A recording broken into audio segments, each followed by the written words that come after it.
Okay guys, today I'm making a lovely Doukhobor-style soup. I'm doing it the easy way, in the slow cooker.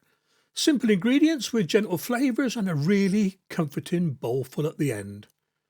It seems like every family's got their own version of this, so these are the ingredients I'm using. And don't worry, the whole recipe with ingredients is at the end of the video. I was going to throw some pancetta in, but I want to keep that for another recipe, so this ended up being vegetarian.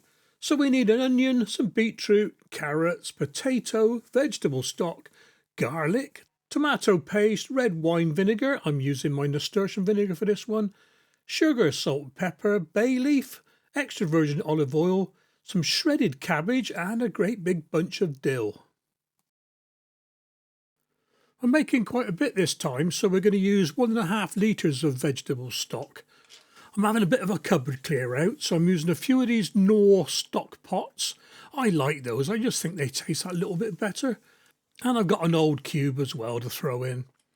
I'd like to thank Ali at this stage for suggesting the recipe. I'm doing it the easy way, I'm doing it in a slow cooker. It may seem like cheating, but I'm pretty sure the flavours are all the same.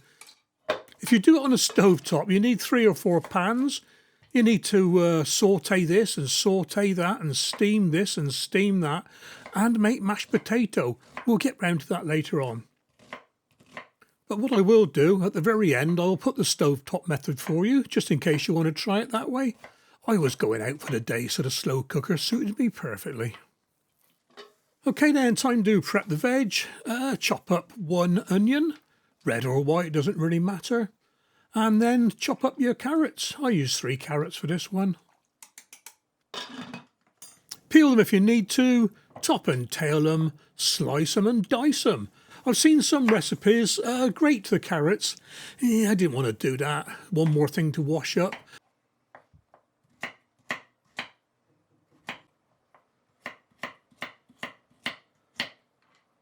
I just put the carrots in as I was chopping them. Not enough room on my little chopping board there.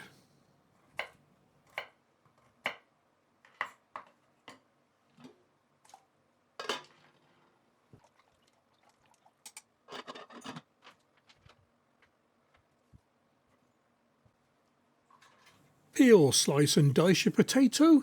This is a condor. These are great. Good all-rounder. Now when I say mashed potato, I've seen some recipes slice and dice a potato, put it in, and then they boil a separate potato to make mash with. Now I'm not doing that, and once again you'll see why later on.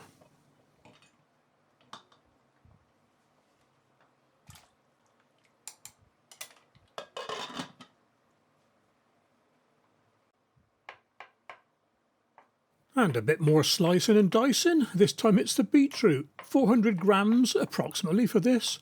I'd already peeled this to save you having to watch me do it again. And it's at this point I realised I'd forgotten to save some of the broth to mix all the other ingredients in. So here it is. So into the broth we add the teaspoon of sugar and about half a teaspoon of salt. Half to 1 teaspoon of black pepper. I think I'd probably put a teaspoon in because I like pepper. And in with 3 tablespoons of vinegar. You can use red wine vinegar, apple cider vinegar. I used my nasturtium vinegar.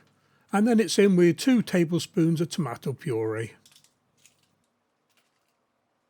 And 4 cloves of minced garlic, or 4 cloves of garlic minced. I use my garlic press for this one. It's a handy bit of kit. I don't use it often enough. It's got a little bar that scrapes the garlic into your dish, like that. And it's also got a little grey button that you press to eject the garlic at the end. No smelly fingers. Just like that. And the best bit is you don't have to peel the garlic.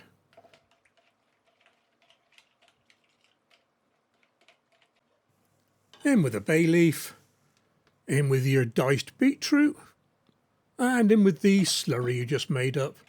You don't have to make the slurry, but it just stirs in that little bit easier.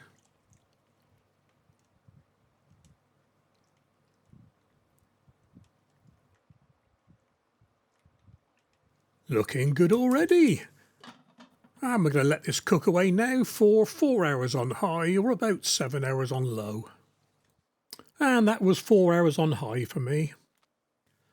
Put around 100 millilitres of extra virgin olive oil into a large jug or a bowl and scoop out a good couple of cups of the soup. And while you're there, have a look for the bay leaf because you don't want to be blitzing that. And watch your fingers because it is hot when you find it. It's there somewhere. There he is. And blitz away merrily to convert this into a puree. You can do it in a food processor. I prefer to use a stick blender for this. And this is why I'm not making mashed potato. The puree does exactly the same job as the mash and thickens the soup up. Have a quick taste to give you some idea what the soup's going to be like and add any amendments as needed like salt and pepper. I didn't need any, so it's back into the soup.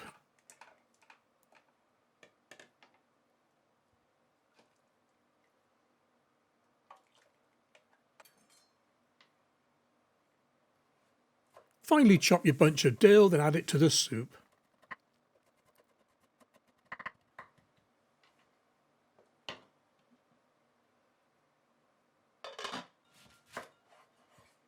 As you'll know in my cooking by now, a lot of it's just guesswork. So we want about 200 grams of shredded cabbage and I ended up with 300.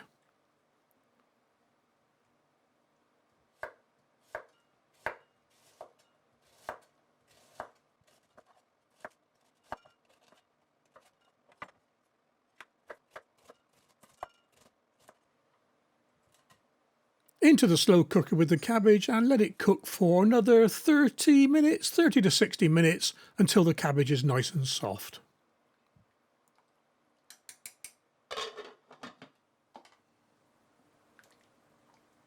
And here we are an hour later. Perfectamundo. Time to dish it up. And I serve mine with a tablespoon or so of double cream and a couple of sprigs of parsley. You can make this vegan if you want to leave the cream out or use a vegan cream. I didn't add any cream to the actual body of the soup itself because I knew I was going to freeze it.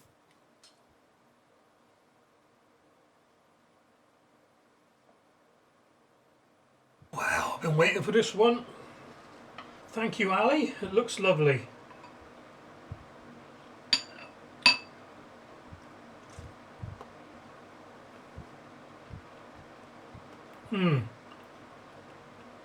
Oh yeah, that is a wholesome soup.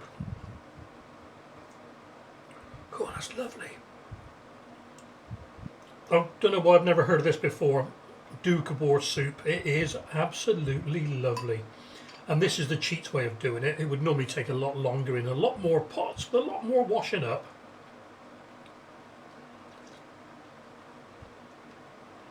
And garlic bread.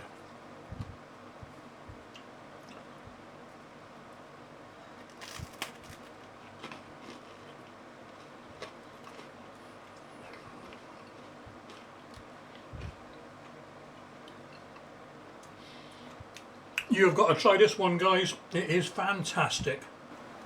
And as usual, I'll save that one for later. I'm going to pot some up for freezing, but I'm not going to put the cream in. I'll add the cream as it's needed. Much easier that way.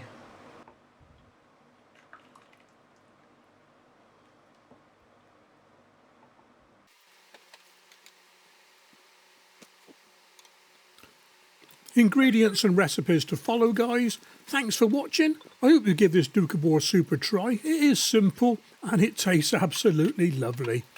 See you on the next recipe.